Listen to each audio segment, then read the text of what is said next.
Дана солнечная. Про формат. У меня не очень получалось на маленьких холстах. И однажды в поездке по Азии меня попросили расписать стены, и, о чудо, оказалось, что в больших форматах я намного свободнее. Получилось сразу, и все мои работы можно было выставлять на выставке. Я потом ездил 2 месяца и расписывал все, что давали. Там это любят. Меня называли художником, я проводил мастер-классы, даже были творческие встречи со мной. Поздравляю. Странно, но дома я никто, известно только друзьям, чьи стены увешаны моими скромными работами. Но не скромничайте, Дана. Нужно делать большой формат для выставок. Пусть это будут там, я не знаю, 3-птих, 4-птих, 5-птих. Или просто большой холст, как у Врубеля, демоны летящие или поверженные, там, метров, я не знаю, 5, наверное. Постарайтесь, сделайте несколько таких работ больших, и будет известность. Но без маленьких не обойтись. Хотя бы эскизы на них делать. Себя не обманешь. Если на маленьких не получается, значит, что-то не то. Значит, закладка композиционная может быть с промахами в расчете на то, что заказчики ничего не понимают. Куда меня там кривая вывезет, там я так и сочиню, там что-нибудь подмажу, здесь добавлю. Но если смотреть так с пристрастием профессионалу на композицию, то могут быть прорехи. Поэтому лучше все-таки на маленьком все это выверять. А большая работа — это всегда выверенная композиция, прям точно выверенная. Так что я за то, чтобы работать с тем, что не очень получается. Потому что художник может писать на любом формате. И если он не может закомпоновать на любом, абсолютно, любое на любом, то, значит, надо на это обратить внимание и в этом развиваться. Марина Урванцева. Слава, эскизы композиции были ваши или Бато? Еще хочу. Ну, мой эскиз — моя работа. Мой эскиз — моя работа. Ну, странно было бы, чтобы, значит, его эскиз — моя работа, Бато эскиз — моя работа. Да, мои композиции, мои эскизы, мои работы. Если еще что-то я найду, я вам покажу. Но это просто за правило нужно взять. Вот такой вот альбомчик у меня есть, с собой я его вожу. Тут, собственно, эти, шаржи тут. И вот эти вот почеркушки, эскизы, они здесь есть. Вот такие маленькие всяческие. То есть я почиркал, нашел композицию, беру потом и на холст. Бато не делает, он сразу в холст. Я никогда не видел, чтобы он что-то делал. Михаил Кораблев, Вячеслав, во-первых, спасибо. Тут хорошие слова. Мне 40 лет, третий раз женат. Я тоже.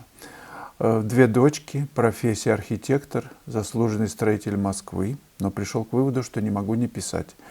Поступил в Суриковское, учусь по выходным, плюс домашка после работы, с красными глазами каждый день, но на уроки еду, как на праздник.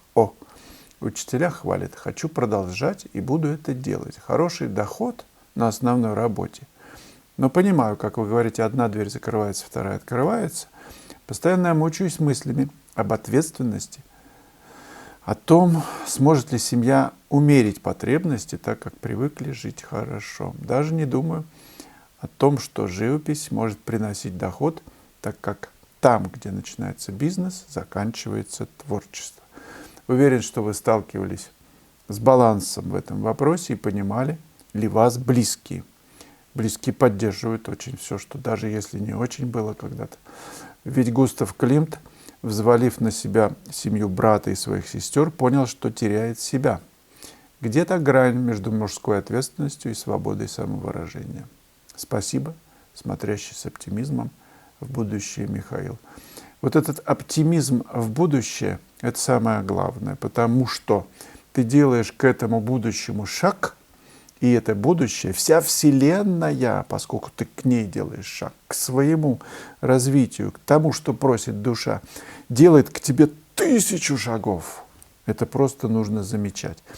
Да, откроется где-то дверь, кто-то позовет, могут деньги из другого места прийти. Или надо сделать так, чтобы доход от основной работы не прерывался, если такая возможность есть. Ну а дальше у каждого художника свой путь. И если близкие готовы умерить свои аппетиты во имя развития вашей души, то это, конечно, дорогого стоит. Если не готовы, это вам решать. Никто не поможет. Знаете, какой-то фильм был, я как-то в самолете летел, смотрел его.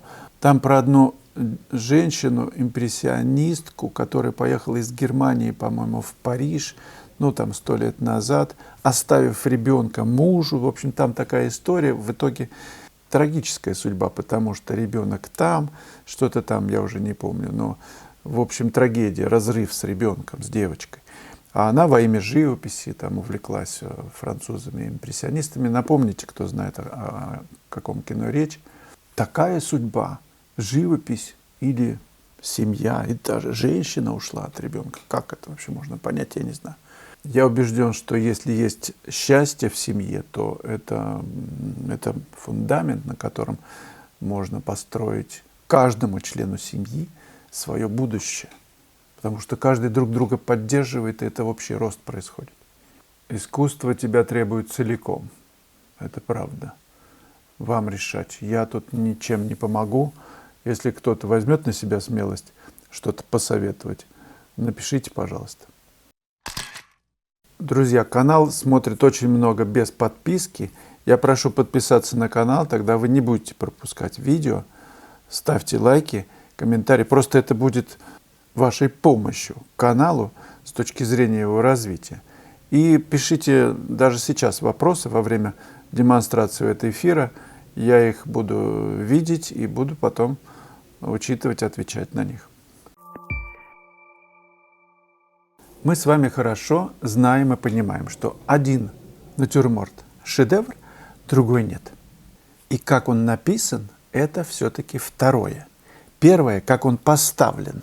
52-й урок в моей онлайн-школе живописи именно о том, как поставить натюрморт, на что обращать внимание, какие подобрать предметы, какие выбрать между ними расстояния, как это написать, на что обращать внимание, когда ты пишешь, где горизонт.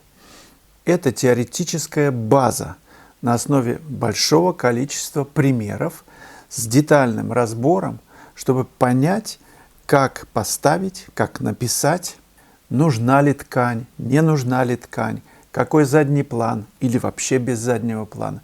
Вопросов очень много. Урок объемный на 50 минут, и это базисный, фундаментальный урок для тех, кто стремится к совершенству в живописи. 52-й урок. Композиция в натюрморте. Анна Анитонова, 8523. Я самоучка без художественного образования, занимаюсь немного в свободное время. Получается уже неплохо, судя по отзывам в вашем чате Telegram, но еще надо много освоить. Осваиваете? Я помогу. Иногда у меня прям ступор. Не могу рисовать, потому что думаю, куда я эти работы потом дену. Запрячу на хранение. Продавать? Год пыталась продвигать и продавать, не получилось. Инстаграм, Авито, Этси. Когда отчаяние отпускает, возвращаюсь к краскам. Как не терять энтузиазм? Вопрос.